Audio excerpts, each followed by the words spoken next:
This week, we'll be covering one of our most requested topics, which is all about how to launch on social media.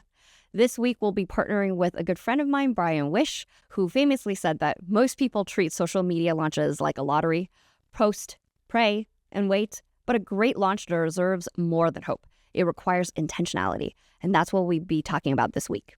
Hi, everyone. My name is Shuo Chen. I am a former founder, now investing in founders and teaching founders at Berkeley and Stanford. I'm also a board member here at Decode, the largest tech and entrepreneurship community co-hosted between Berkeley and Stanford. And today we'll be covering 3 top tactics for how to effectively launch on social media in collaboration with my good friend, Brian Wish. So without further ado, let's launch right into the top 3 tactics. Number 1 is treating your network like our CRM, because it is. CRM stands for customer relationship management, and this is why you want to think about managing your network in a more intentional way. You want to consolidate all of your contacts into a spreadsheet or database of some sort.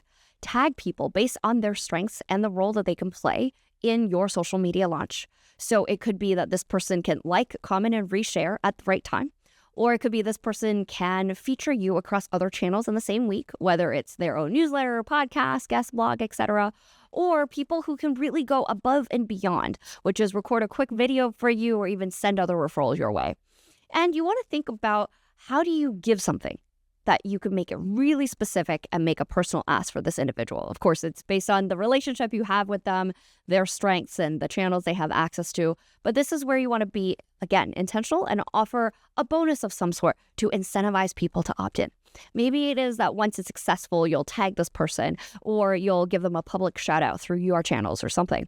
But the general goal here is to avoid mass blasting. You really want to do tailored outreach because that just adds a unique human touch and gets much better engagement. And all of this is to help you leverage shared connections for social proof. So people are way more likely to opt in when they see that their friends or other people you already know in common is already engaged. So you want to really treat your network like a CRM. 2 is you want to orchestrate a staggered launch campaign. First of all, you want to start by drafting what is a vulnerable launch post. That consists of 1, a great hook that gets people to click to see more on LinkedIn, for example. 2, you want to have a core story that invokes some sort of emotion and builds trust with people who view it. 3, you want to have a clear call to action without asking people to buy yet. These are the 3 components that form a really good vulnerable launch post. And you want to have that because people are tired of the "I'm so successful, flex my successes" kind of post. People want to understand, what are the real challenges and struggles you went through to make this happen? And in this process, you want to collect opt-ins, you want to track supporter interest, you want to group them by time zone so you know when to send staggered reminders and calendar invites for them to really engage with your launch post. And of course, during this whole process, you're triggering your first wave of likes, comments, and shares within the first 15 minutes of publishing. So that triggers the algorithm to spread your post to get more people to see it. And of course, you want to roll out in additional waves throughout the day and until the next morning so that you maintain a steady stream of engagement. Of course, all of this is to avoid one-time spikes because you want steady engagement to keep the post alive in feeds for longer. So this entire second tactic is all about orchestrating a staggered launch campaign to maximize your exposure and engagement on social media. And that leads us to our third and last tactic for this week, which is you want to work the post like a full-time job for the first 48 hours. You want to treat the first 48 hours post-launch or post-post as your high-leverage sales window.